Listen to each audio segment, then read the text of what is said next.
Pagod ka na ba sa kakahanap ng tunay na kalayaan? Marami ka ng sinubok na bagay, katuruan, o siguro mga gawain para lang malagpasan yung pagsubok o yung mga struggles na meron ka. Gusto ko lang malaman mo na ang tunay na kalayaan ay nagmumula lang kay Kristo. At iniimbitahan kita kasama ng pamilya mo, mga kaibigan, na panoorin tong video na to at makilala talaga ng tunay ang ating tagapagligtas na si Kristo Jesus.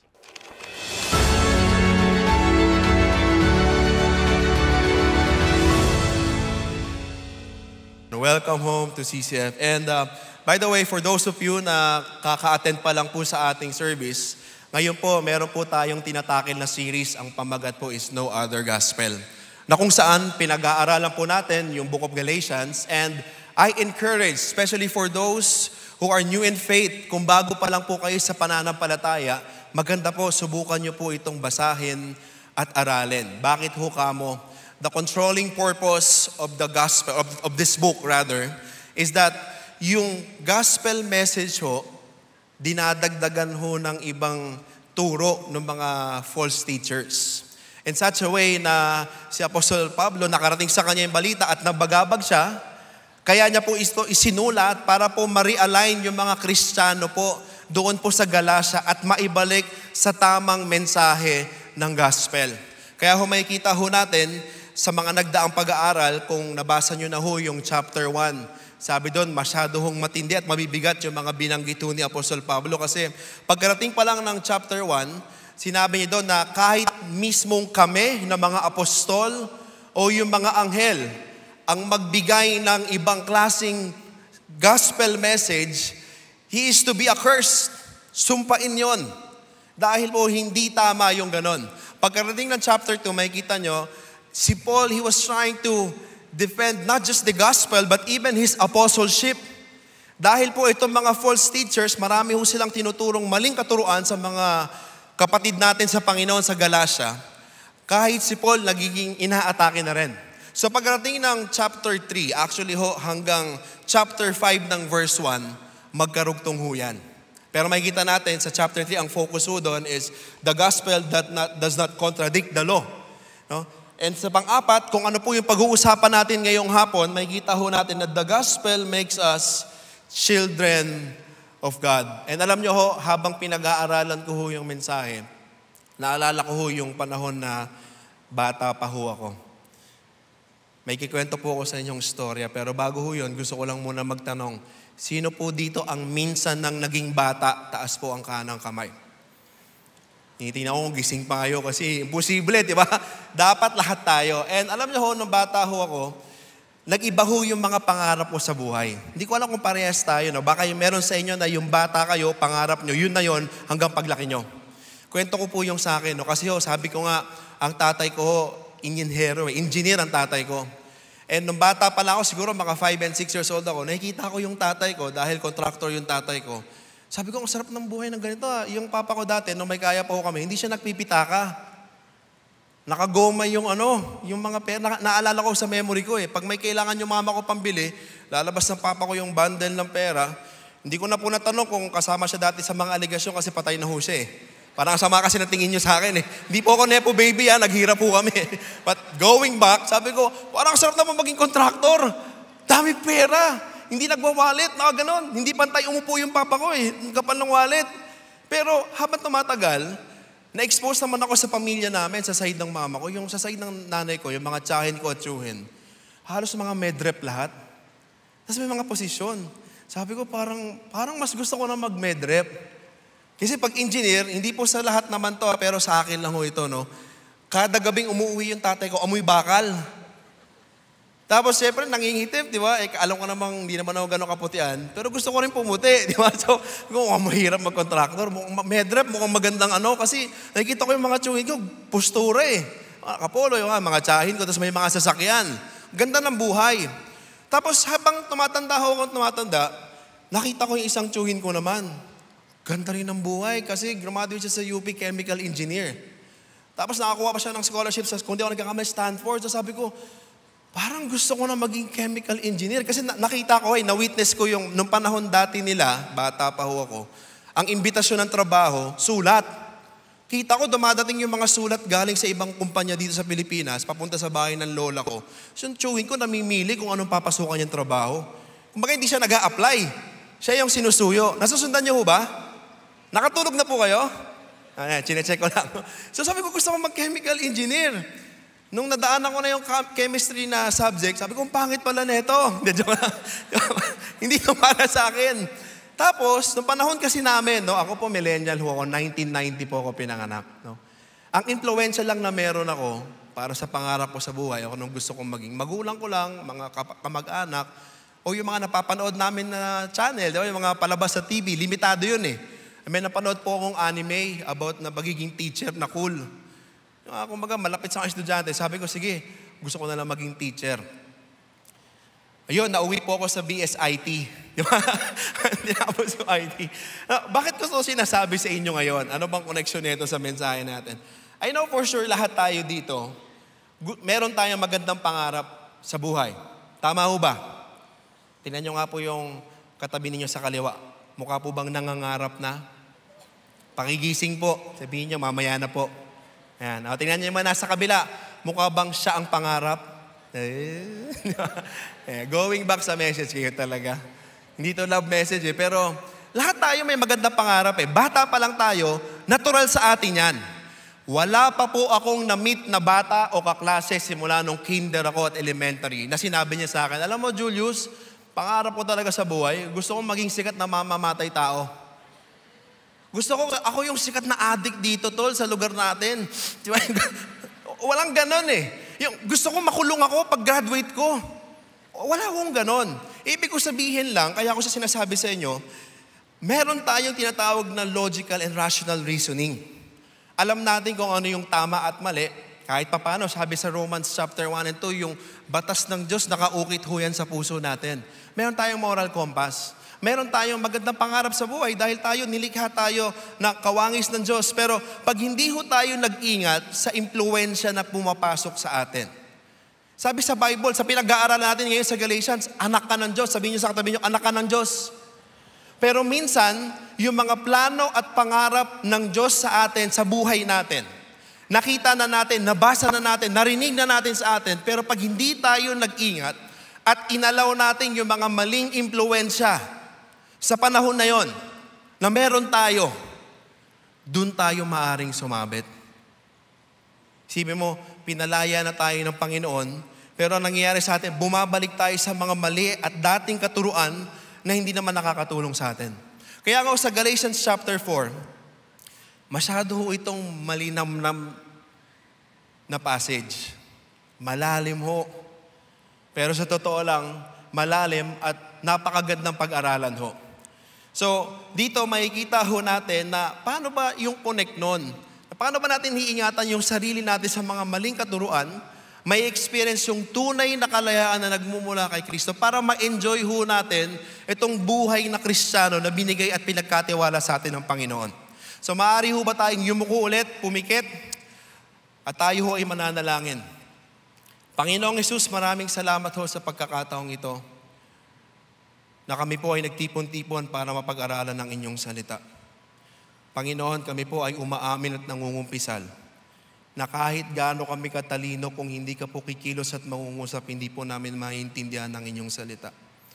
So hinihiling po namin, Banal na Espiritu, ang inyong pagkilos. Gamitin niyo po kung ano po yung mga naihanda ko para sa hapon na ito. At kung meron man ako mamimiss out, Panginoon, Banal na Espiritu, hayaan niyo pong marinig ko kayo. Para sa ganun, masabi ko ang mga bagay na gusto niyo pong iparating sa aming lahat. Protektahan niyo po kami sa gawa ng kaaway. At bilang isang spiritual family, allow us, Lord, to enjoy this time as we study your word.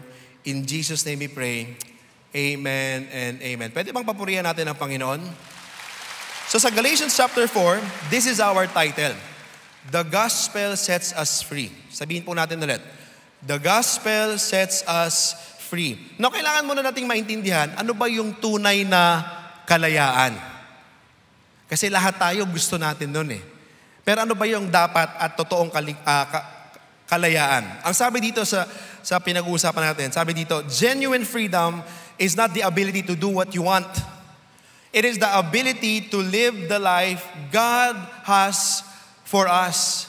nung nilikha ho tayo ng Panginoon sa yung history ng humanity, malinaw ho yun na tayo ay namumuhay sa perpektong mundo bago pumasok yung kasalanan.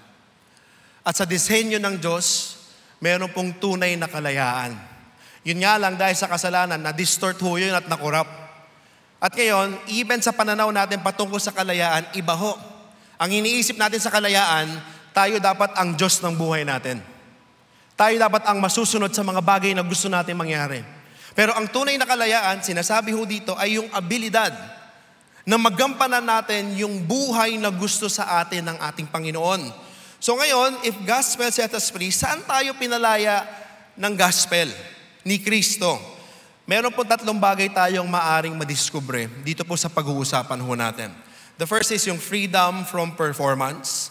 The second is freedom from pseudo or yung fake teachers. And last is the freedom to partake of His promises. So let's dive in. Sabi ho dun sa una, freedom from performance. So kung may Bible po kayo, buksan na po natin sa Galatians chapter 4. Simulan ho natin sa verse 1. Uulitin ko ho, no?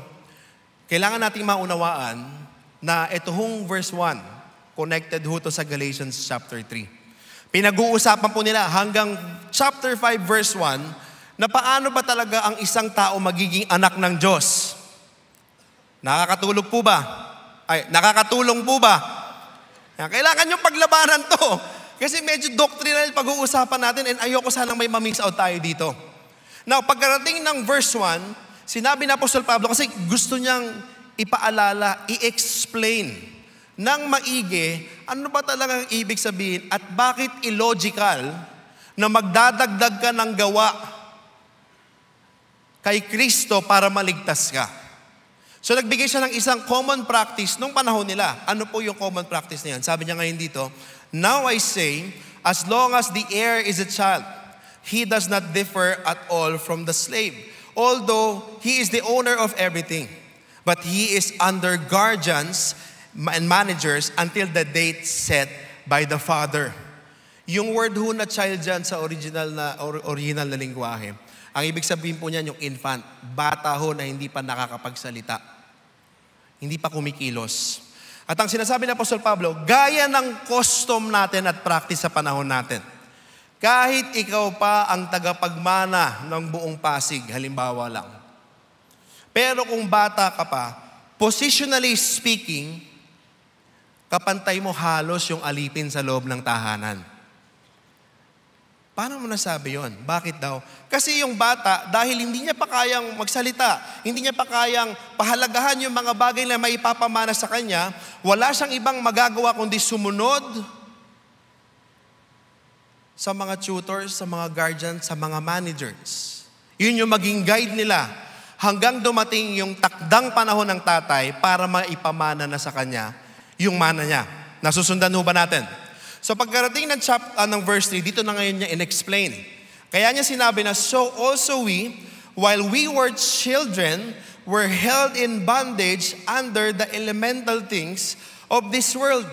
Kaya nung panahon na wala pa tayo kay Kristo, gaya nung bata pa tayo, na hindi pa natin alam ang nangyayari, hindi pa natin naiintindihan. Wala tayong ibang nakakasakop sa atin, kundi ang batas o ang tradisyon na sinusubukan nating gawin, sinusubukan nating habulin, sinusubukan nating sundan, pero hindi tayo masatisfy. Nasusundan po natin. Kaya pagkarating ng verse 4, sabi niya doon, but then, when the fullness of the time came, God sent forth His Son.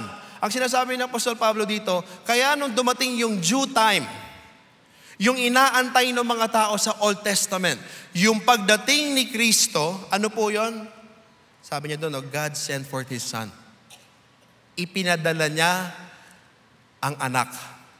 Na bakit ho importante ito at kailangan natin tumigil dito sandali? Alam nyo, ang kaligtasan na walang Kristo, hindi po tunay na kaligtasan. Kailangan ho natin maintindihan, sobrang yaman ho ng verse 4 na passage. Dito, ipinapakita at pinapaintindi ulit ni Apostol Pablo sa mga tiga-Galacia na si Kristo, He coexists eternally with God the Father. Hindi lang siya nilikha. Diyos si Kristo. Pero ipinanganak siya ng babae according to the prophecy at doon nagsimula yung pagiging tao ni Kristo. Pero hindi nawala yung pagiging Diyos niya. Nasusundan ba natin? At paano niya tayo niligtas? Sabi doon, born under the law. Ibig sabihin, yung ating tagapagligtas na si Kristo Jesus, namuhay in the custom of the law, yet He lived a sinless and perfect life. Para saan daw po? Sa layunin na tayo ay mabili. Can everybody say the word redeem? To those who were under the law. Alam niyo yung Greek language ng redeem, ang ibig sabihin lang, bought particularly in the slave market. Marami yung magagalit dito online, pero this is the reality. Ang buhay na walang Kristo, walang halaga. Malungkot, mabigat, nakakulong, walang kalayaan. Alipin ng kasalanan, alipin ng kaaway, alipin ng mundo. Pero dahil sa kabutihan ng Diyos, na siya ang gumawa ng paano ba ang paraan para maligtas tayo, itinubos tayo ng Diyos. Para daw ano mangyari sa atin? Dating kaaway na ngayon tinanggap at inampon na tunay na anak. And sa pag-aampon ho, hindi po yung inampon ang nagpa-process ng papel. Kahit sa panahon natin. Ang sinasabi ng Apostol Pablo dito, kaya illogical yung magdagdag ka ng good works plus Jesus for salvation. Kasi ang salvation ay trabaho ng Diyos at nagmula sa Diyos. Initiated by God, worked by God. Kaya nga siya grace dahil tinanggap natin to ng libre. Wala ho tayong ambag sa ating kaligtasan. Nanampalataya lang ho tayo. At dahil ho sa pananampalataya na yon, hindi lang tayo nakaranas ng kapatawaran. Kaya sabi ni Apostol Pablo, bakit ba kayo bumabalik sa dating gawi? Ang ganda ng kaligtasan dahil hindi ka lang pinatawad, inampon ka pa bilang isang anak, and because you are His son, God has sent forth the Spirit of His Son into our hearts, crying, Abba, Father. And the word Spirit of His Son, yes, it's the Holy Spirit, but there's something more in that passage. Ang sinasabi ho dyan ni Apostol Pablo, yung pagkakaampon sa atin ng ating Diyos Ama. Kalakip nun yung Spirito na meron si Kristo, yung banal na Spirito. Na kung gaano kalapit ang anak sa ama, ganun na rin tayo ngayon. Kaya nga, bilang anak ng Diyos, para kay Apostol Pablo, bakit ka pa bumabalik? Bakit mo gusto maging alipin? Sa verse 7, therefore, you are no longer a slave but a son, and if a son, then an heir through God. Marami ho sa atin niligtas na ng Panginoon. Pinalaya na sa kasalanan. Pero hanggang ngayon, sinusubukan nyo pa rin patunayan ang sarili nyo para matanggap kayo ng Diyos. Nakakapagod ho yun. Kailangan nating maintindihan na ang pag-ibig ng Diyos sa atin ay perpekto at wala tayong pwedeng magawa. Sa mga nanampalataya lang ho sa Panginoon. Para mabawasan ang pagmamahal niya sa atin o madagdagan. Ang sarap ng isang Kristiyano dahil hindi ka namumuhay na walking on eggshells. Nasusundan niyo ho ba yung sinasabi ko? Alam niyo, by God's providence lang, 2 days ago, naghahaponan ho yung pamilya ko dahil ho may appointment ako.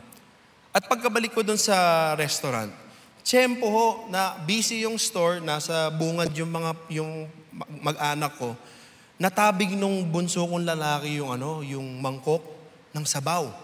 Tumapon ho lahat sa sahig. Dahil malapit sila sa reception area, may mga nabasa ho ng sapatos, ng sabaw. So lumapit ako kaagad. Pero dahil pinapractice ho namin sa biyaya ng Diyos yung gentle parenting, sabi ko sa anak ko, it's okay, it's okay.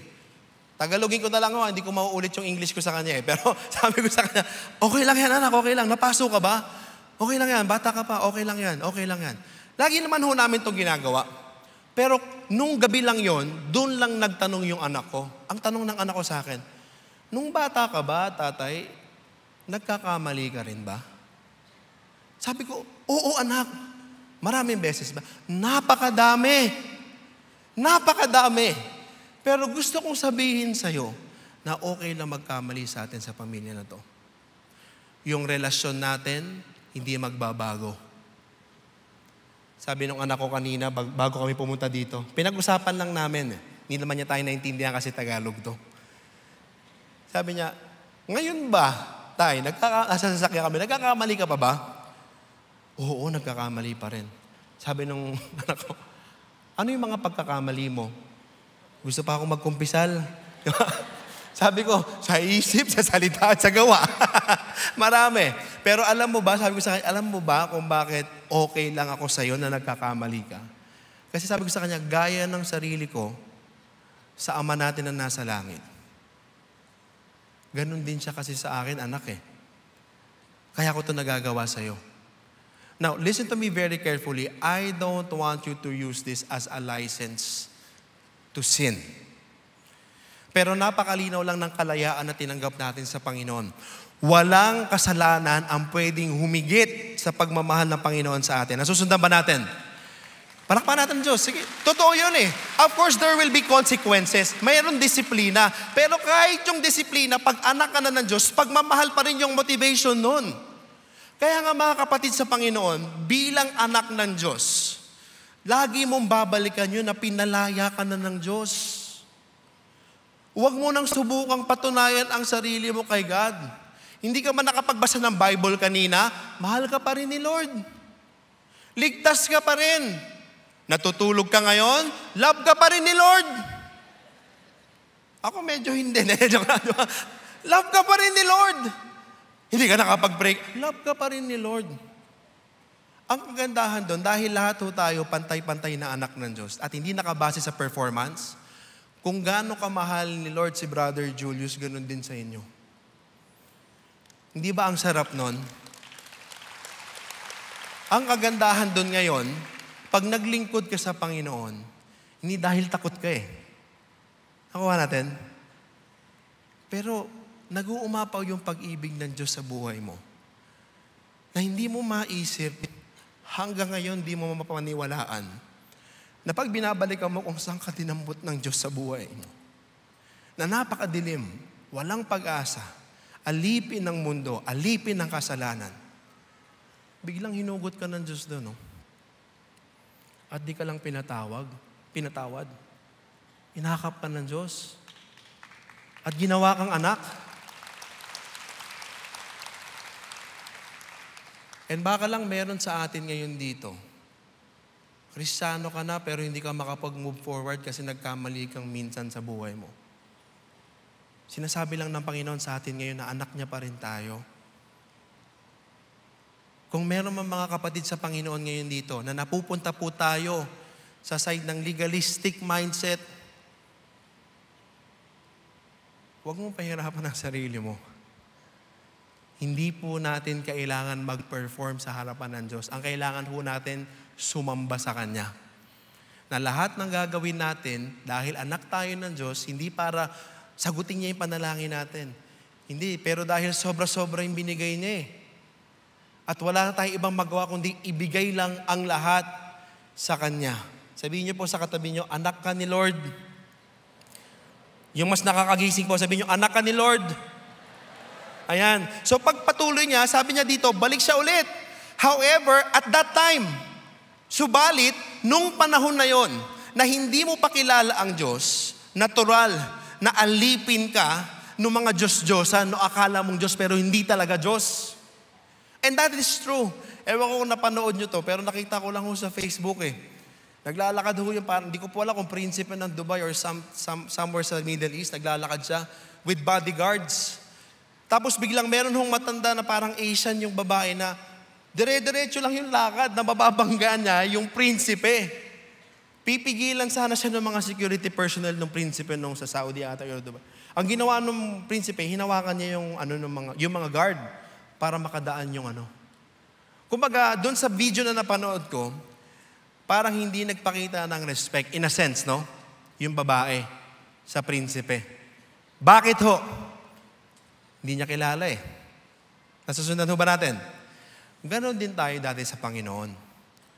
Nung hindi pa natin kilala ang Diyos, alipin tayo ng tradisyon, customs, batas, na feeling natin, yun yung magpapaligtas sa atin, yun yung magbibigay ng kaligtasan, kapatawaran sa ating mga kasalanan, pero alam natin na at the end of the day, it's a never-ending chase.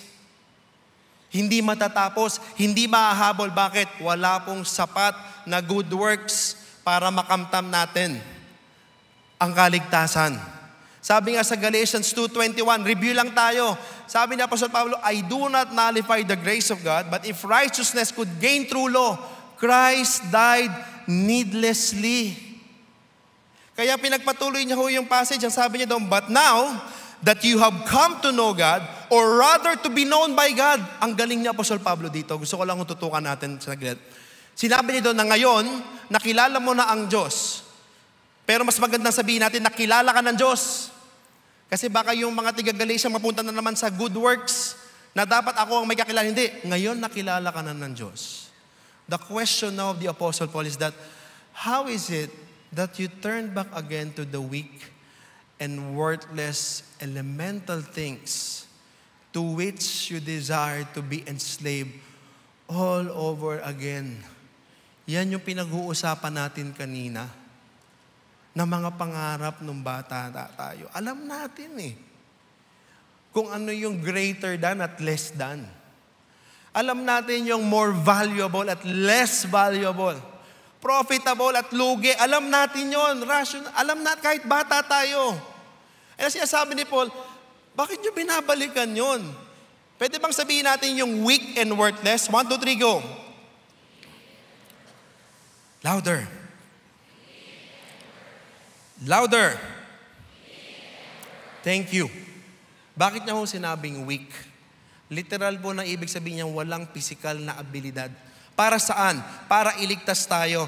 Always remember this, mga kapatid sa Panginoon. We are positionally dead because of the sin that came into Adam na na-impute sa atin. We are dead in sin. Ibig sabihin, wala tayong laban sa kasalanan at sa kaparusahan ng kasalanan, at tayo, dead, and we have a sinful lifestyle.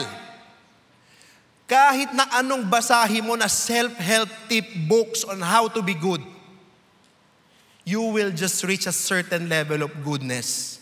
Sabi sa Romans chapter 3, no one is good, not even one. And the Apostle Paul is not saying na walang mabuting tao. Meron tayong moral compass. Pero yung kabutihan o yung word na good, sabihin po natin good. Yung word na good na sinasabi sa Romans 3, yung pasok sa standard ng Diyos. Eh sabi ng Apostol Pablo, yung batas, yung custom, mahina yan. Huwag mong habulin dahil hindi ka maliligtas niyan. Ang kailangan natin, yung gospel na kaya tayong i-justify, kaya tayong i-sanctify, at sa future, kaya tayong i-glorify. Yun yung kaligtasan na meron tayo sa Panginoong Hesukristo. Nung moment na nanampalataya tayo kay Kristo, forgiven tayo immediately. Position natin, napatawad na. Kahit ano pang kasalanan mo nung nakaraan, ngayon at sa hinaharap. Ganon ka makapangyarihan ng kaligtasan na meron tayo. Yung kaligtasan na meron tayo, yun ang biyaya at dahilan kung bakit kaya nating labanan at bakit may struggle na tayo sa kasalanan. Bakit for some reason, nung nanampalataya sa Panginoon, dati nung wala tayo sa Panginoon, ang sarap manood ng porn. Ang sarap magmura. Ang sarap manakit ng tao. Ang sarap manloko. Ang sarap magsinungaling. Pero dahil nabuhay na tayong muli sa resurrection ni Kristo Jesus, available yon sa buhay natin Kaya sabi na Apostol Pablo, bakit yung gustong bumalik? Bakit niyo gustong i-observe ulit yung mga araw, yung mga panahon? Bakit yung gustong gawin itong mga tradisyon na to? Ano bang maiaambag neto sa buhay natin? And alam niyo, sa dulo, makikita natin, apart from Christ, kahit na anong gawin natin, it's meaningless. meron po tayong iimbitahan na kapatid sa Elevate, si Jazel, para po magbahagi ng kanyang patotoo na kung saan sinubukan niya na maging matuwid sa pamamaraan na alam niya, subalit nakita niya na hindi po sapat yon. Palakpakan po natin ang Panginoon sa buhay ng ating kapatid. I grew up in a religious family. We went to church every Sunday and faithfully practiced our traditions and beliefs. I served in the choir, taught students about our doctrines, joined every church activity, and even invited relatives, thinking all of this would bring me closer to Jesus. I believe that following all our practices would pardon my sins and help me feel God's presence. I also work hard to maintain a good reputation at home and in school, always striving to be an achiever and a class officer. Yet, despite all my efforts, the void inside me remained. I felt tired, empty, and purposeless, but I kept going. When I was in third year high school, my best friend invited me to their youth ministry anniversary. That was the first time I heard the gospel, and I accepted Jesus into my life. However, my parents were against the idea of me converting to another religion, so I didn't grow in my relationship with Jesus. Then college came. My best friend and I studied in the same school in New Belt, and she invited me again, this time, to a youth service by Elevate, CCF's youth movement. In this event, the gospel was shared with me again, and I was invited to join a discipleship group. Later on, I attended one of the True Life retreats where I realized deeply that I could never save myself through good works because I am a sinner, and that Jesus, who died for me, is the only one who can save me and fill the void in my heart. I recommitted my life to the Lordship of Jesus and decided to follow Him for the rest of my life. Unlearning everything from my previous religion wasn't easy. I wrestled with many questions like, if Jesus is the only way, why were we taught to pray through many mediators? And if we cannot earn salvation, is good works still important? God used my discipleship group to teach me how to read and study His Word, and His truth brought clarity to my doubts and questions. I began sharing the gospel and inviting my friends and classmates to Elevate. Eventually, I led my own discipleship group. I also shared the gospel with my family and invited them to worship services in CCF. They are not yet Christians, but they have accepted my faith. I continue to pray for them and show God's love to them. After graduating and passing the pharmacist licensure exam, God gave me the desire to apply as a full-time campus missionary in Elevate. I was so passionate and ready to reach more students for Christ. But one major hurdle faced me: getting the blessing of my parents who did not share my faith yet. It seemed so impossible to me then. How would my parents give their blessing? But God placed a conviction in my heart to show honor and respect to them by not proceeding with the application without their full blessing. In surrender, I took a step of faith and honestly shared my heart to my parents about this burning desire to be a full-time campus missionary. God did the impossible. He amazingly touched their hearts to give me their permission to obey God's call. As God met me as a student in UBEL, I went back to the same place serving as a campus missionary for several years, discipling and reaching out to students in the campuses.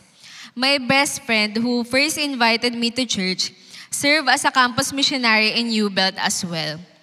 Today, I continue to disciple young ladies and serve in Elevate as a full-time staff, supporting and walking alongside our campus missionaries as part of the leadership development team. Ephesians 2:8-9 says, "For it is by grace you have been saved through faith, and this is not from yourselves. It is the gift of God, not by works, so that no one can boast. From being a girl who tried to fill her emptiness by doing good works, God has transformed me into a woman who knows the salvation is by grace through faith in Jesus alone. Please continue to pray for me as I persevere in the calling God has given me and that I may finish this race well. I am Jazel Laudines. To God I give all the glory and praise. That is true. Diba? Na kaya nga sabi ni Paul, I fear for you that perhaps I have labored over you in vain. And actually, yung struggle po na pabalik-balik tayo sa tradisyon. Padagdag ng padagdag palagi dun sa kaligtasan na Kristo lang pero gawin mo to. Ano po yan mananatili yan habang buhay tayo. Lalo na ho kung nakasanayan mo yan ng matagal na panahon. Sa tulong lang ng banal na spirito, kaya natin yan mapagtagumpayan. Kasi sanay tayo, lumaki ho tayo sa transactional na mundo. Imagine mo na lang sa bahay pa lang, pag mabait ka, may reward ka. Pag hindi ka mabait, may tsinelas ka. Diba? Sa eskwelahan, pag good student ka, honor student ka, may medal ka. Pag hindi ka maayos na estudyante, maingay ka, katabi ka ng basurahan. Hindi ko na kung meron pang ganun ngayon. Dati nagaganon ako Tinatabi ako ng teacher ko doon kasi makulit ako estudyante. And kahit na anong gawin mo, hopeless ho talaga. Same as with Jazel, ako rin, I've experienced that. Pamilya ho namin, talagang deboto, kumbaga. Yung lola ko, ang ina-attendan niyang worship service doon sa church malapit sa amin, 5:00 ng umaga. At gusto ng lola ko, nung nag-start ako mag-serve doon sa dati naming church, doon din ako magse-serve sa 5 a.m. service. Lahat ho ng panalangin ginagawa ko. Lahat ng kailangan gawin doon, sinusunod ko. Pero ito lang ho ang gusto kong ikumpisal sa inyong lahat. Habang papunta na kami, lahat kami pupunta sa harapan dahil naglilingkod ako sa simbahan. Kahit na naka-all white ako, pagkarating ko na sa dulo doon at nagbaw na kami, ito po talaga totoo to, bulong ko to lagi sa sarili ko. Impyerno talaga ako. Kasi alam ko alam ko yung kasalanan ko. Naririnig ko yung mensahe ng impyerno. At alam ko rin na sa turo, hindi ko makukumpleto lahat ng requirement para makapunta sa heaven. Kahit anong gawin ko, hindi talaga sapat. Kaya nga sabi ni Apostol Pablo, praise the Lord. Kailangan bumalik kayo. Ano nangyari sa inyo? Bakit ganon? Alam niyo naman kung ano yung mahalaga sa hindi. Alam niyo naman na yung gospel natin, it's worth more. Na iyan ang pinaka-importante. Lahat tayo dito, meron tayong tinatawag na, again, rational, logical reasoning. Halimbawa lang for the sake of example, bababa ako ngayon at iisa-isahin ko po kayo. Magbibigay ho ako ng pera. Halimbawa lang yung mga inaantok dyan, baka bigla kayong lumapit. Meron akong 2 paper bill. Halimbawa kayo po, brother. Meron ako 1,050 pesos. Pipili lang kayo ng isa. Ano pong pipiliin ninyo? 1,000? Of course! Ang galing. Hindi ko tinatanong, sumagot. Kasi gano'n 1,000. Lahat tayo gano'n. Tama ho ba? Halimbawa, sister, sasabihin ko, bibigyan kitang sasakyan ngayon. Mamimili ka lang. Segunda mano o brand new? Anong gusto mo? Of course, brand new. Alam mo yun Sir, family po kayo? Family? Family. Halimbawa kayo, family po kayong 3. O dahil 2, sabihin ko, tara, igagala ko kayo.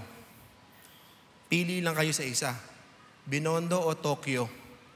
Of course, di ba? Hindi pa tapos yung sumagot ka ng Tokyo. Di ba? Hindi pa tapos yung alam mo na. Di ba? Kumbaga, no-brainer. Yun yung sinasabi dito na Apostol Pablo. Ang ganda ng message ng Ebanghelyo. Ang ganda ng kalayaan na meron tayo kay Kristo. Bakit nyo pinipilit dagdagan? Kompleto na nga. Kaya nga sa atin lahat, mga kapatid sa Panginoon, pinalaya tayo ng Diyos Ang tanong ko ngayon sa ating lahat, ano po ba yung idinadagdag pa natin? Ano po ba yung isinasama pa natin? Kung umattend na kayo sa service na to, wag na kayong umattend sa ibang church mamaya. Kompleto ho yung ginawa ni Kristo eh. Nasusundan ho ba natin? Huwag mong pagurin yung sarili mo. Trying to kung ikaw nagpipray ka ng 3 a.m. at hindi ka nakapag-pray kanina ng 3 a.m., okay lang yun. Sabihin niyo po sa katabi niyo, chill. Relax. Mahal ka ng Diyos eh. At hindi ko sinasabing huwag natin gawin yung paglingkod at pananalangin at pag-attend. Pero ang sinasabi ko, dapat malinaw na hindi mo yun ginagawa para makadagdag sa kaligtasan mo dahil ligtas ka na. Dahil sapat ang binayaran ni Kristo sa krus para sa ating mga kasalanan. Sabihin niyo po ulit sa katabi niyo, the gospel sets us free. Saan pa daw next? Freedom also from false teachers. Tingnan niyo ho ang sabi na po sa Pablo, kakaiba ho dito yung pagkakasulat niya. Sabi niya kasi, now I beg of you, brethren. Baka sa Tagalog, dahil ito na lang yung way ng pag-connect niya, nakikiusap ako at nagmamakaawa sa inyo. Become as I am, for I also have become as you are. You have done me no wrong. Alam niyo ho, pagka mga ganitong short statement lang, medyo kailangan mo magbasa ng maraming commentaries para maintindihan. Ano bang ibig sabihin dito ni Apostol Pablo? Bakit siya biglang tumalon sa ganong lingwahe? Na biglang, pagkaka-explain niya nung logic behind the gospel na hindi na kailangan dagdagan, bigla niyang sinundot yung, kaya kayo, gayahin niyo ko at paano ko kayo ginaya. So tutukan muna natin yung unang paggaya. Anong ibig sabihin dito ni Apostol Pablo? Na gayahin niyo ko. Alam niyo, may kikwento lang ho akong mabilis. Para mga 2 years ago, meron ho akong ministry trip. Ang kailangan ko pupuntahan, mga kapatid natin sa Butuan, tapos Cagayan de Oro, Balay-Balay, Bukidnon. Babalik ako ng Cagayan de Oro. Kasama ko po yung pamilya ko, bata pa yung bunso kong anak. Nitignan ko sa mapa, Google Map. Mukhang magkakalapit. So ang gawin natin ganito, lalanding ako sa Butuan, land trip kami Cagayan de Oro, land trip akit dun sa Dahilayan, babalik na Cagayan de Oro papuntang Manila. Na-excite ho ako eh. Gusto ko magbahagi sa salita ng Diyos. Pagdating namin sa Butuan, praise the Lord, ginamit tayo ng Panginoon sa grasya niya at biyaya niya. After nun, natulog lang kami, biyahe na kami para sa Panginoon. Nung na-realize ko na sa biyahe namin na ubos na yung sokahan ng mga anak ko, kasi layo ho eh. Naramdaman ko kasama natin, ka-church na, sabi niya sa akin, mag-snack muna tayo. So hindi pa kami nakakarating ng Cagayan de Oro. Nag-snack kami. Alam niyo ito po ang paborito ko ng snack sa buong buhay ko. Nung una, sabi niya mag-snack tayo. Ang iniisip ko, burger, mga ganun. Pagkarating saging na saba, tapos may mga maliliit na isda. Ginamos, saka saging na saba. Nung una, medyo duda ho ako. Kaya sabi niya, Pastor, try nyo lang. So, hiwa ka ng saging. May mga naglalaway na ba dyan? May kalamansi at saka may luye, yung ginamos. Hiwa kami ng saba. Sinausaw ko dun sa ginamos. Nilagyan ko ng onting isda. Pagkakagat ko, dami ko nakitang unicorn. Sarap naman. Sarap. Ganun ako ang sarap na ito. Parang naging food critic na ako. Parang gospel. Ang sarap. Pagkarating ko sa Cagayan de Oro, naging part siya ng message ko. Alam niyo ba yung ginamos? Diba? Kala mo, hindi mga taga Mindanao yung kausap. Hanggang Bukidnon. Kaya ang ginawa sa akin ng mga ka-church natin doon, kada break time, ginamos. Pero ako naman, kaya ko nakain. Paalala ng isang kapatid, Pastor, magtubig kayo, maalat yan. Diba? Uwi ako ng ginamos hanggang dito. Sabi ko, sarap eh. Na-curious kasi ako doon. Kasi nakita ko rin si Manny Pacquiao before, kumain nun eh. Sarap na sarap. Sabi ko, legit pala talaga. Now, anong connection nun dito? Na become as I am. Kasi para sa mga tao doon sa Galatia, parang illogical na yung sinasabi ngayon ni Apostol Pablo, gayahin niyo ko kung ano yung ginagawa ko ngayon. Kasi na-inject ka na sila ng maling katuruan eh. Ang sinasabi ng Apostol Pablo dito, parang ganito lang, kung lahat tayo gusto natin mag-boxing, maging world champion, dalawa yung tutor ninyo, halimbawa, ako, tsaka si Manny Pacquiao. Pag sinabi ko sa inyo, gusto mong gumaling sa pagbo-boxing? Kumain ka ng ginamos araw-araw. Diba, pastor? Talaga to si pastor, oh. Pero pag sinabi ni Pacquiao yun, kain ka ng ginamos. Baka araw-arawin nyo talaga. Sa totoo lang. Kasi si Pacquiao may kredibilidad eh. 8 title, 8 division, world champion. Ang ganda ng record. Nasusunod niyo ba ibig ko sabihin? Na ang sinasabi ng Apostol Pablo dito, makinig kayo sa akin. Kasi kung pag-uusapan lang natin yung Judaismo o yung Judaism, alam na alam ko yan eh. At yung example na sinasabi ko sa inyo, kinalakihan ko yan, tradisyon ko yan, at iniwan ko ngayon yan. Hiram tayo saglit ng passage sa Philippians. Sabi niya po doon, verse 4 ng chapter 3, although I myself might have confidence even in the flesh, if anyone else has a mind to put confidence in the flesh, I far more. Bakit daw? Circumcised the 8th day of the nation of Israel, of the tribe of Benjamin, a Hebrew of Hebrews. As to the law, I am the expert. As to the zeal, hindi lang na maraming alam, pero meron talagang puso sa ginagawa. I am the persecutor of the church. As to the righteousness which is in the law, everybody read this with me, found blameless. Ang sabi ni Apostol Pablo, nung namuhay ako, kaya ako gusto niyo akong gayahin. Kasi nung namuhay ako, nung dati pa akong sa sekta na saan pinambibilangan ko, walang sablay, sister. Wala siyang na-miss out. Sinubukan niyang habulin. Pero at the end of the day, sabi ni Apostol Pablo, lahat yon basura for the sake of Christ. More than that, I count all things to be lost in view of the surpassing value of knowing Christ Jesus my Lord. Kaya wag niyong habulin yung batas. At gayahin niyo ko na ako mismo, iniwan ko yan nung pinalaya ako ng Diyos sa tradisyon at batas. Nung nakuha ko yung kaligtasan na kay Kristo Jesus. At ang sinabi niya doon, for I also have become as you are. Anong ibig sabihin niya doon? Na nung naparoon siya sa mga tiga-Galatia, just like what he said in 1 Corinthians 19,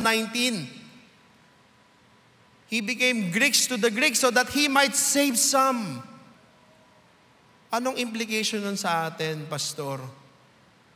Na kung pinalaya na tayo. Kaya importante na huwag tayong basta-basta nakikinig sa katuruan ng ibang tao. Especially yung maling katuruan. Kasi pag nadagdagan yung gospel, it's either mapupunta ka sa sobrang luwag o sa sobrang higpit.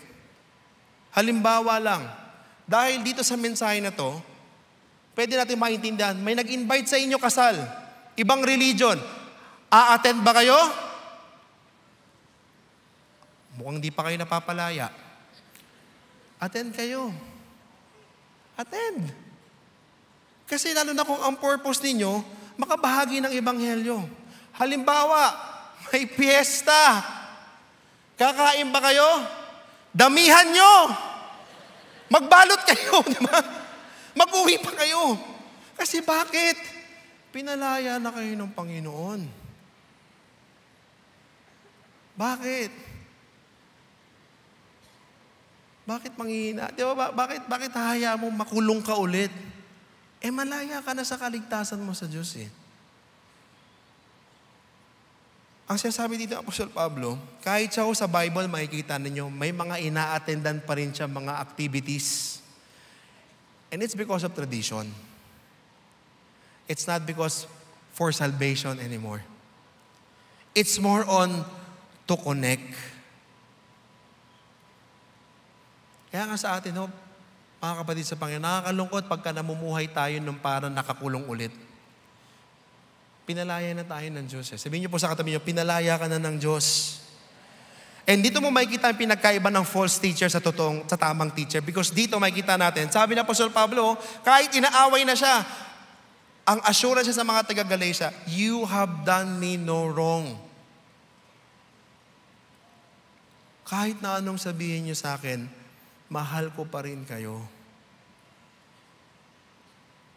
Doon mo minsan makikita kung pagka huwad na manunuro, mangangaral, pagka hindi ka sumunod doon, ika-cancel ka eh. Mga false preachers and teachers, puro hingi yun.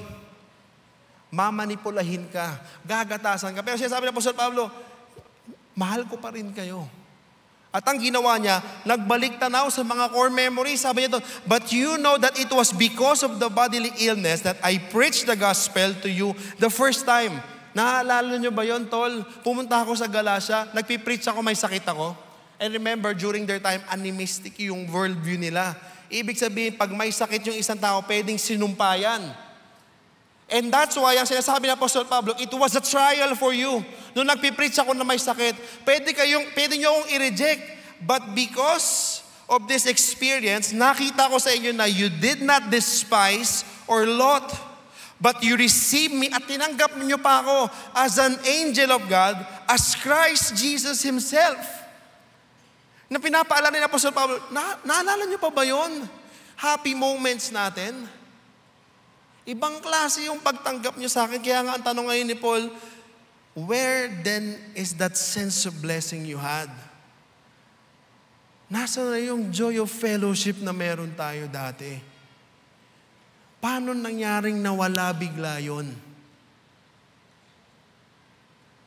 Nasa sobrang pagmamahal niyo sa akin, kaya kong sabihin ngayon na kung posible nga lang, tingnan niyo yung hyperbole dito, you would have plucked out your eyes and given them to me. Na sa sobrang pagmamahal nyo sa akin, kaya ninyong isakripisyo yung sarili ninyong mata. So ngayon, dahil ba nagsasabi ako ng katotohanan, kaaway nyo na ako? In other words, ang sinasabi lang ni Pablo dito sa mga taga-Galatia, dahil ba kinokorek ko kayo ng may pagmamahal, kaaway nyo na ako. Ngayon, minsan, pagka inisip mo, mas mahirap mag-preach kasi dapat politically correct ka palagi. Paano mo papagandahin yung kasalanan? Kasalanan niya.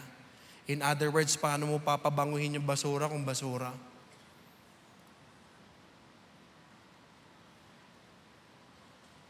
Kaya sinasabi ng Apostol Pablo, ginagawa ko to dahil sa pagmamahal ko sa inyo. Alam nyo yung mga false teachers, sinasabi, they eagerly seek you, not commendably, but they wish to shut you out so that you will seek them. Inililigaw kayo ng mga nagtuturo na yan, hindi naman talaga para sa ikabubuti nyo, kundi para sa kanila. Kaya nga, ang adhikain ko, ang pangarap ko sa inyo, it is good always to be eagerly sought in a commendable manner and not only when I am present with you. Dito mo makikita pag na-e-injectan na ng maling katuruan yung ebanghelyo na naintindihan at tinanggap mo, makikita mo magbabago yung tono mo sa buhay. Nagbabago yung passion mo at hinahabol mo sa buhay. At sinasabi na Apostol Pablo, teka lang, okay maging motivated and maging zeal. Maging zealous. Pero dapat sa tamang pamamaraan. Look at this, verse 19. Sabi na Apostol Pablo, my children. Pwede ba nang sabihin po natin yan? 1, 2, 3, go. My children. Sa other translation yan, parang ganito anak o mga anak. Hindi ko po alam sa inyo, no? Pero nung pinapagnilay-nilayan ko po yung passage natin, babalikan ko yung mga moments na tinatawag ako ng magulang ko na anak. Sarap po sa tenga Diba? Pag tinawag kang anak, anak, lapit ka dito. Alam mong walang sinturon yun Nasusundan niyo ba?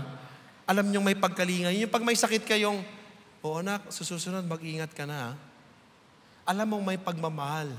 And si Paul, with the limited capacity sa pagsulat, para lang maramdaman nilang, hindi ako galit sa iyo at mahal ko pa rin kayo, tinawag niya mga anak. Yung mga tinatrato na siyang kaaway. And ang sabi niya doon, with whom I am again in labor until Christ is formed in you. But I could wish to be present with you now and to change my tone, for I am perplexed about you. And that is good about the gospel. Pag tama yung ebanghelyo na meron ka, wala kang ibang gagawin kundi magmahal. Kahit yung mga taong hindi ka ibig-ibig na. Kahit yung mga tao na sinusukuan na ng iba, hindi ka pa rin susuko. Kasi tama yung ebanghelyo ni Apostol Pablo eh. At gusto niyang iparating yun sa kanila, hindi lang sa pamamagitan ng salita, kahit sa pagiging pagpunta doon at pagpresensya at pag-aruga. Now, ang question ngayon sa ating lahat is, anong hinahabol nyo ngayon? Mga kapatid sa Panginoon. Listen.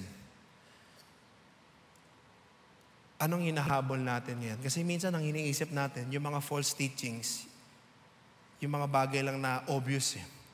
Pero may mga false teachings and doctrines and understanding na mukhang maganda, pero pag hinukay mo ng malalim, mukhang mali. Halimbawa lang, di ba?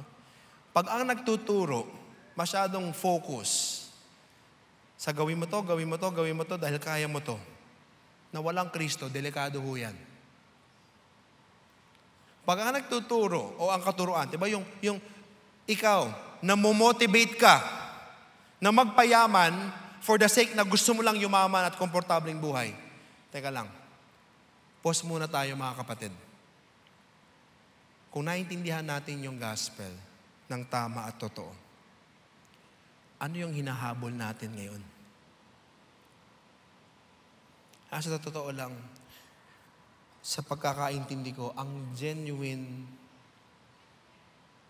na Kristiyano na nakakaintindi ng kalayaan, hindi ho yun tamad sa paglilingkod sa Panginoon. Yung bago naming admin sa East Ortigas, pangalan niya si Kester. Nag-share siya ng testimony last time. When he was applying as an admin sa church po natin sa East Ortigas, nandun ako sa final interview, pero dahil ako yung pastor doon, hindi ako pwede magtanong. Part din siya ng D-group namin eh. Tinanong siya bigla nung HR natin, so, how much do you expect?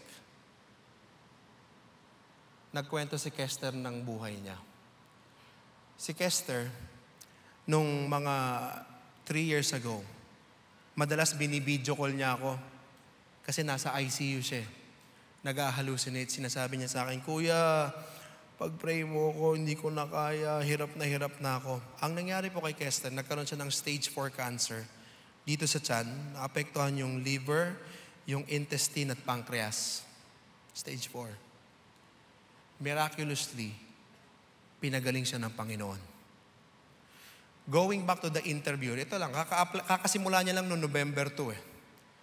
Sabi niya, sa totoo lang po, wala pong ine-expect na amount. Kasi kada hininga na meron ako ngayon, I take it as a privilege to serve the Lord. Na alam ko sa sarili ko na dahil binuhay ako ng Diyos muli at hindi siya nagkulang nung may sakit ako, malinaw sa isipan niya kung hindi man sapat ang matatanggap niya, kaya magpadala ni Lord na ibang provision sa ibang pamamaraan. At ang buong buhay niya, blessed na blessed ako dito sa tao na ito eh. Kasi makikita mo talaga yung kasipagan niya at ang buong buhay niya para sa Panginoon. Walang ibang hinahabol, kundi may pamilya po ito, tsaka may baby. Kaya nga ang tanong ko po sa ating lahat, ano yung hinahabol natin?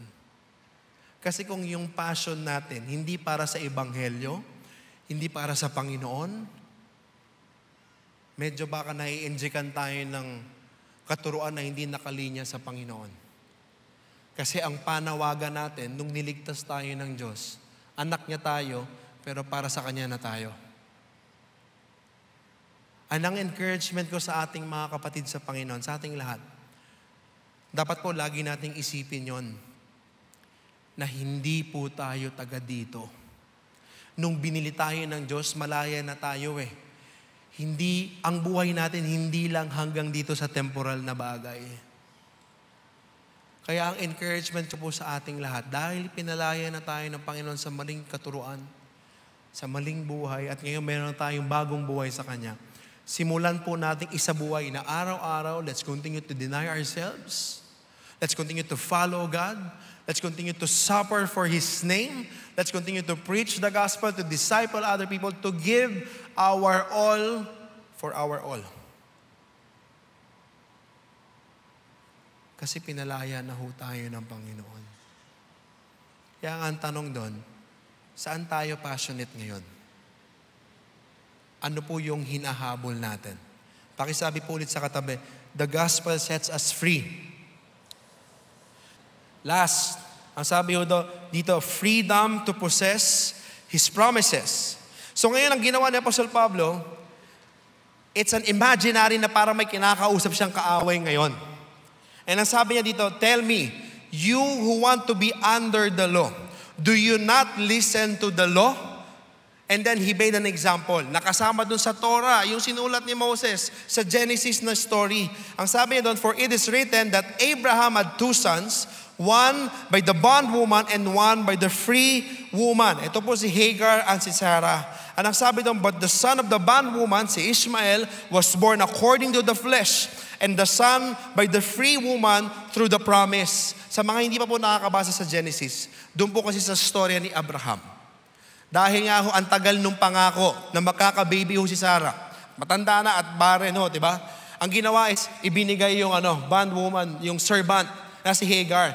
At naisip nila, doon na lang dadaan yung pangako ng Diyos. Pero sabi nila, hindi dyan. Nagkaroon ng anak si Hagar kasi hindi siya barren, hindi siya baog. At bata pa siya. Pero nagkaroon si Sarah ng anak kahit maedad na ho siya. Bakit? Dahil po yun ang anak na pangako ng Diyos. Nasusundan ho natin. Ito ho yung magandang dapat maintindihan ho natin. Kasi sa next passage, ang sabi niya ho dito, this is allegorically speaking. Ang ibig sabihin po ng allegorically speaking, si Paul, nagbigay ho siya ng disclaimer na yung susunod na mga sasabihin ko patungkol kay Sarah at kay Hagar, wala talagang koneksyon sa totoong konteksto sa Genesis. Gusto niya lang gamitin ito na nangyari talaga para maintindihan ng mga nagbabasa sa Galatia kung ano yung pinagkaiba ng pinalaya sa nandun pa rin sa under ng bondage of slavery, ng batas, ng custom. Naintindihan ho ba natin? Wag ho tayo, paalala lang ho at warning sa lahat, wag ho tayo lagi maghahanap ng deeper meaning sa Bible. May tama pong Bible interpretation. Kasi pag naging allegorical ang dating, madalas ho, pwede tayong maligaw dyan. Ano ibig sabihin ng mga example ng allegorical? Halimbawa, minsan nakapakinig na akong preaching na ganito eh. Alam ko namang hindi taga-CCF, pero narinig ko lang na Noah's Ark, yung pinto, si Jesus yun.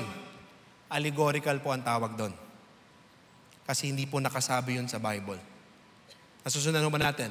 O halimbawa, yung 5 bato na dinampot ni David, ang ibig sabihin ng mga virtues, endurance, patience, allegorical ho yun.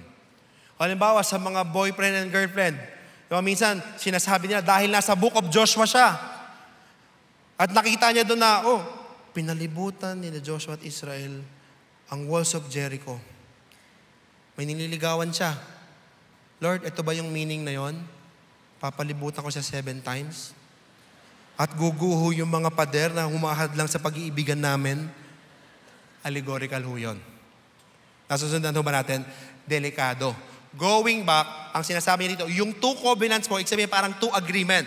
One is proceeding from Mount Sinai, bearing children who are to be slaves. She is Hagar. Bakit ho Mount Sinai ang ginamit niya?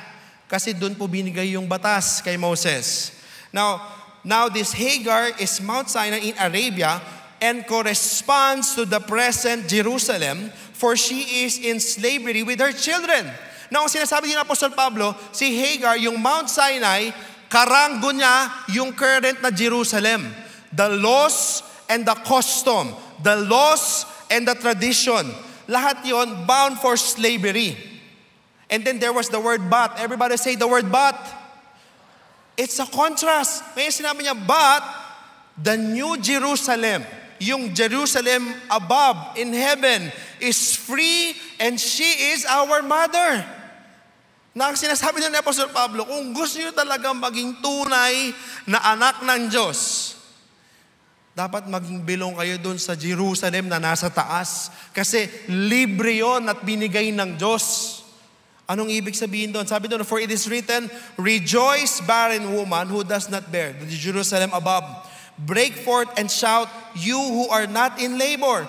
For more numerous are the children of the desolate than of the one who has a husband. Galing po to sa Isaiah 54. At ang pinag-uusapan po nila dito, yung New Jerusalem, magkakaroon ho ng maraming anak, Jews and Gentiles. Sino po ito? Ito po yung nanampalataya sa Panginoong Hesukristo at ginawa niyang Panginoon tagapagligtas si Kristo. Anong equivalent nun? Sabi niya dito, now, you brethren, mga kapatid sa Panginoon, katulad ni Isaac, lahat tayo ay anak sa pangako. We are children of promise. But as to that time, he who was born according to the flesh persecuted him who was born according to the Spirit. So, it is now also. Anong sinasabi ito? Di ba, nung bata sila Ishmael at si Isaac, binubuli ni Ishmael si Isaac. Now, with that meaning na law, bondage, slavery, and the child of promise, yun yung nangyayari ngayon, mga taga-Galatia. Kung babalikan niyo yung batas, pinipilit nila na sabihin lamang sila, wala nga silang bilang dahil slave sila. At feeling nila may karapatan silang ibuli kayo. Pero again, you are the children of promise. So what does the scripture say? Sundan po natin. Sabi doon, cast out the bondwoman and her son, for the son of the bondwoman shall not be an heir with the son of the free woman. So ang sinasabi ni Apostol Pablo dun sa allegorical na presentation, ipagpag ninyo yung dagdag na katuruan kasi pagka isinasalpak ninyo, idinadagdag sa gospel yung mga batas, custom, as if kulang yung gospel, wala ka tuloy kalayaan mamuhay sa buhay na pinangako. Imbis na nararanasan mo yung kapahingahan, habol ka ng habol. Imbis na nararanasan mo yung kapayapaan, pilit ka ng pilit, naggawa na gawa para may mapatunayan para sa sarili, hindi dahil nagpapasalamat ka sa Panginoon. Kaya nga sa dulo, ang sabi po ni Apostol Pablo, so then, brethren, everybody please, we are not children of a bondwoman, but of the free woman.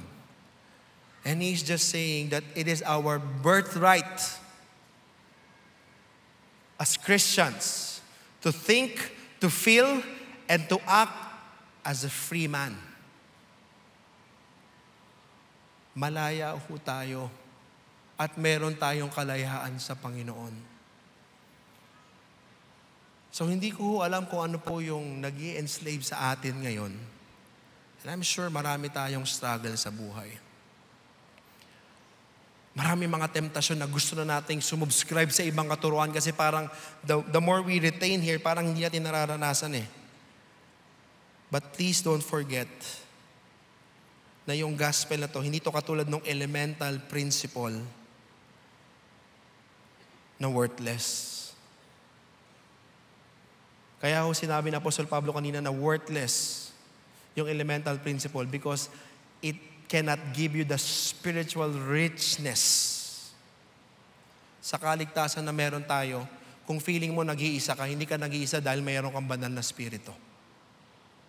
Sa kaligtasan na meron tayo, kung namumuhay ka sa kalayaan na meron tayo sa Panginoon, kahit na anong sakit ang dumapo sa'yo, purihin pa rin ang Panginoon. Kahit na ano ang humampas sa iyong pagsubok at problema. Dahil malaya ka na sa katuruan na yun eh. Alam mo sa sarili mo na hindi dahil makasalanan ka kaya may problema ka. Hindi mo man maintindihan ang nangyayari, pero dahil alam mo na ang Diyos Ama na nasa langit ang may hawak ng buhay mo. Kahit anong tumama sa iyo, mamatay man o mabuhay pa, lahat yun gain dahil lahat yun para sa Panginoon. Yun ho yung kalayaan. Kung sa tingin mo paulit-ulit yung kasalanan, hindi ka makatakas, ka maniniwala doon.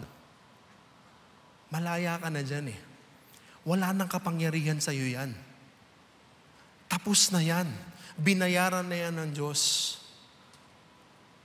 Malaya na tayo. Kaya nga mga kapatid sa Panginoon, dapat the way how we think, the way how we feel, the way how we act, we should all do this as a free man, free woman, dahil anak tayo ng Diyos. So the question now is, what now? What now? As we end, sabi ko po kanina, yung Galatians chapter 3 hanggang Galatians chapter 5 verse 1. Ito ho ngayon yung utos sa atin. Bukod sa gagayahin natin si Paul, sa pagtaboy niya at pagdeny niya sa pagsunod sa kosto. Sabi dito sa verse 1, basahin mo na sabay-sabay. It was for freedom that Christ set us free. Therefore, keep standing firm and do not be subject again to a yoke of slavery. It was written in present imperative with the voice of middle. Ang ibig sabihin lang ho niyan, manatili tayo to be firmly committed in the conviction or belief that we have in Jesus. At ang focus ng utos yung experience. Sinasabi ni Pablo sa ating lahat, huwag ho tayong bibitaw sa kalayaan na to. Huwag ho nating ipagpapalit yung kalayaan na to sa kahit na anuman at kahit na sino man. Panghawakan nating maigi to. And again, do not be subject again. It's a prohibition against continuous action. Kasi may sisipa-sipa pa rin na struggle eh. Diba? Tradisyon eh. Sa bagong taon ba, bibili pa ba tayo ng mga bilog na prutas? Bumili ka kung gusto mo. Kung gusto mo magpungkan, sige, magpungkan ka. Pero hindi dahil para swertehin ka. Pwede ba tayo mag-polka dots? Family picture lang? Kung gusto mo, kung mahilig ka sa polka dots, di ba? Forma mo yan eh. Pero hindi mo gagawin yon para lang, alam mo yun, tara, magpaputok tayo para mawala yung evil spirit dito. He who is in you is greater than he who is in the world. Malaya ka na, ba't natatakot ka pa sa kaaway? Hindi mo kailangan ng paputok. Meron kang Kristo and you are more than conqueror. Stand firm. Stand firm. Kasi malayo pa itong tatakbuhin natin. Gusto ko yung natutunan ko po sa sa mga tiga Rojas. Gusto ko pong iwan sa inyong lahat. Sabi nila doon, padayon lang. Tuloy lang ho tayo. Dahil anak tayo ng Diyos at hindi ho tayo talunan sa laban na to. Nanalo na tayo matagal na panahon na. Dahil pinalaya na tayo ng Panginoon. Manalangin ho tayo. Lord, we are so thankful for this afternoon. Salamat, Panginoon, sa inyong mensahe. At tunay nga na dahil po sa inyo, Kristo, kaya po kami nandito, kaya po kami nakakatayo, kaya po kami nakakapaglingkod. And I am really praying for at least sa dalawang grupo ng tao, Panginoon. Maybe meron po ditong puzzled, hindi maintindihan ako na pinag-uusapan namin. Lord, ipaintindi niyo po sa Kanya na kayo po ang tanging daan, katotohanan, at ang buhay. Na walang sino man makakapunta sa Ama kundi daraan sa inyo, Jesucristo. Can you please touch them, Lord? Open their hearts, their minds, and allow them, Lord, to see your holiness, to recognize their sinfulness, and to see the finished work of you, Jesus. Enable them to believe in you, Lord. Allow them to experience that freedom also. And I just pray for all of us, sa amin dito, Panginoon, na anak mo na pinalaya na. O Banal na Espiritu, tulungan niyo ho kami. Nagagampanan namin ang aming mga responsibility bilang isang Kristiyano, hindi dahil gusto naming patunayan ang aming sarili, pero dahil nag-uumapaw ang pag-ibig mo sa amin at gusto lang namin ibalik yon, Panginoon. Tulungan mo kami na maging mabuting asawa sa aming mga asawa, Panginoon. Hindi dahil gusto namin makalapit pa at masagot lahat ng panalangin namin, pero dahil apaw ang pag-ibig mo sa amin. Ganun din bilang magulang sa anak at anak sa magulang.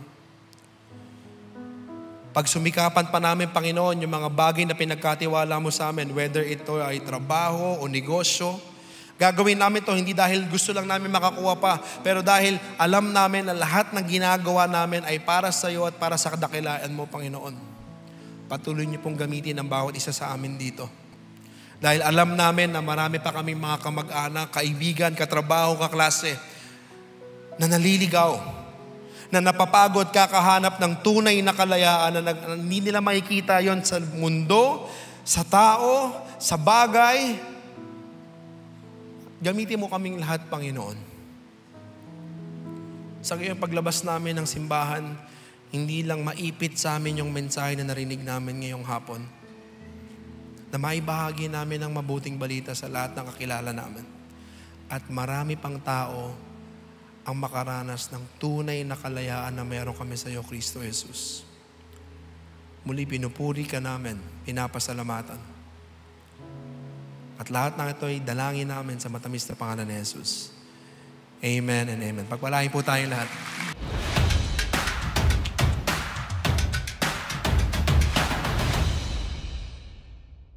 Magandang araw, CCF family! Welcome to Sunday Fast Track, where you ask real-life questions and we give you biblical truths.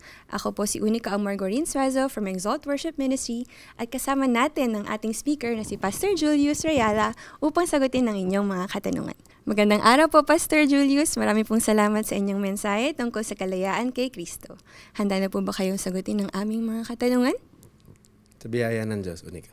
Praise the Lord. Unang tanong po, kung ang batas ang nagsisilbing gabay sa tao, pero hindi yon ang magbibigay kapatawaran sa ating mga kasalanan, which is alam na natin na kay Jesus lang manggagaling, paano na ang mga taong nabuhay at namatay bago dumating si Jesus? Paano sila naging matuwid sa mata ng Diyos at ano po ang importansya nito sa panahon natin ngayon? Wow, magandang tanong yon, Unica. And to be honest, masyadong malawak na topic. Pero pag titignan natin sa Biblia, even sa Romans, for example, Romans 4:3, kung di ako nagkakamali, ang sabi doon, nung ine-explain ni Apostol Pablo yung justification sa mga tiga-Roma, ginawa niyang example si Abraham. At sinabi doon na yung katuwiran ibinigay sa kanya dahil sa pananampalataya niya sa Panginoon. Even in Habakkuk chapter 2, kung di ako nagkakamali, ang sabi din doon, ang mga matuwid ay nabubuhay sa pamamagitan ng pananampalataya. So ibig sabihin, kahit pa sa panahon na dating dumating ang Panginoong Hesukristo, ang kaligtasan ay mananatili pa rin kay Kristo. Ibig sabihin, lagi pa rin yan sa biyaya ng Diyos, sa pananampalataya natin, kay Kristo lamang. Kumbaga yung by grace through faith alone, in Christ alone. So sila nabuhay na wala pa si Kristo. Ang pinakaiba nila sa atin, nanampalataya sila sa paparating pa lang na tagapagligtas. Tayo naman, naniniwala tayo kay Kristo na dumating na at binayaran na yung ating mga kasalanan. So kung tatanungin naman natin doon, pag-uusapan natin yung relevance doon hanggang ngayon, no? Kailangan maintindihan natin na habang buhay pa tayo at wala pa tayong relasyon sa Diyos na maayos sa pamamagitan ni Kristo, wala tayong ibang mapupuntahan kundi impyerno. Kasi natural sa atin ang makasalanan at dahil ang Diyos ay banal, hindi tayo pwede makapunta sa Kanya. So yung kaligtasan, timeless yan. Kailangan pa rin natin ang Panginoon. Siya lang pa rin ang magiging daan simula noon hanggang ngayon, hanggang magwakas. Hindi ka makakapunta sa Ama pag di ka dumaan sa Panginoong Hesukristo. Sobrang klaro, Pastor. Marami pong salamat. Pangalawang tanong, may mga tao na kaya nilang makamit ang mga gusto nila sa buhay. Meron rin naman na mga kaya nilang maging matagumpay sa sarili nilang kakayanan na hindi kayang humingi ng tulong sa iba. Paano naman natin mapapaliwanag sa kanila na kailangan nila si Jesus? Tama yun. Alam mo, nilikha tayo unika ng Panginoon na kawangis niya. Ang ibig sabihin nun, meron tayong abilidad din na maglikha, magtrabaho, gumawa. Meron din tayong pag-iisip, di ba? Pero kailangan nating maunawaan na iba yung achievement dito sa temporal na bagay sa achievement sa pang-eternal. Sabi nga sa Hebrews 10, verse 4, hindi kayang iligtas ng dugo ng bull at ng tupa o ng sheep ang mga makasalanan. Ibig sabihin yung pagsunod mo sa batas, kahit na mag-sacrifice ka sa templo, kulang yon. kailangan makita ng mga tao dito sa atin na ang buhay hindi natatapos dito lang sa mundo eh. Meron tinatawag na eternity. At ang sabi rin doon, makikita natin na hindi natin kayang iligtas ang ating mga sarili. Hindi natin kayang iabot. Kung marireview natin yung pinag-usapan natin sa Galatians 2, sinabi doon ni Apostol Pablo sa verse 21, na kung kaya pala nating makuha ang katuwiran, para saan pat namatay si Kristo. Ibig sabihin, kailangan maintindihan nating lahat na ang kaligtasan, hindi natin to kayang ma-achieve. Kahit gaano ka pa kabait, kahit gaano ka pa mapagbigay. Dahil trabaho to ng Diyos eh. Binigay to sa atin ng Diyos. Siya ang gumawa ng paraan na nampalataya lang tayo kay Kristo. Through Christ talaga lahat. No, Pastor? So for the last question, paano malalampasan ng isang growing Christian ang ugali natin na bumalik sa dating sarili, na puno ng kumpiyansa sa sarili, pag-alala, mga maling pananaw at gawain? Paano magiging tunay na mamuhay ayon sa salita ng Diyos? Ang galing. Kasi makikita natin na talagang hindi natin kaya ito na mag-isa lang tayo. Kaya ang galing nung ginawa ng Panginoong Diyos sa atin dahil nung si Kristo ay bumalik na sa langit, binigyan tayo ng banal na spirito. At ang sabi sa Bible, yung banal na spirito ay nagbibigay sa atin ng kapangyarihan sa Acts 1:8 para magawa yung mga bagay na gustong ipagawa sa atin ng Panginoon. Diba? Kailangan makikita rin natin yung importansya ng Bible. Sabi sa 2 Timothy chapter 3 verses 16 to 17, yung scripture inspired yan ng Diyos and profitable for everything, sa lahat ng bagay, para daw yung tao ng Diyos magawa niya yung layunin ng Diyos sa buhay niya. Maganda rin i-capitalize din natin, mga kapatid sa Panginoon, no, yung simbahan o yung tawag natin na fellowship or small group. Kasi makikita natin sa Philippians, meron tayong one spirit eh. Yun yung makakatulong sa atin na pagka meron tayong napapasukan ng maling katuruan, pwede natin itong maibahagi sa mga kasama natin sa church. And maganda, we constantly capitalize on that sense of fellowship, no? Yung paghalubilo, pakikipag-fellowship sa bawat mga kapatid. Kasi sabi sa Ephesians chapter 4 unica, lahat tayo binigyan ng spiritual gifts. At ang purpose ng spiritual gifts ng bawat isa ay para ma-attain natin yung fullness ng Panginoon sa buhay natin. So hindi natin ito kaya mag-isa. Kailangan natin ng banal na spirito. Kailangan nating ibabad ang ating mga sarili sa salita ng Diyos. Kailangan natin yung kapwa natin mga Kristiyano na nampalataya sa Panginoon. And of course, sabi nga sa Thessalonians, pray without ceasing. Hindi naman sinasabi doon na magbundok tayo at walang tigil na panalangin. Pero ang ibig sabihin na Pablo doon para sa mga taga-Thessalonica, manatili tayo sa presensya ng pananalangin. Kailangan lagi tayong gising para alam natin kung tayo ba ay nandun pa sa linya ng Diyos na gusto niyang ipatahak sa atin. Importante po ang komunidad na you are surrounded with. Thank you so much, Pastor. Marami pong salamat sa pagsagot ng aming mga katanungan. And that's it for Sunday Fast Track. God bless!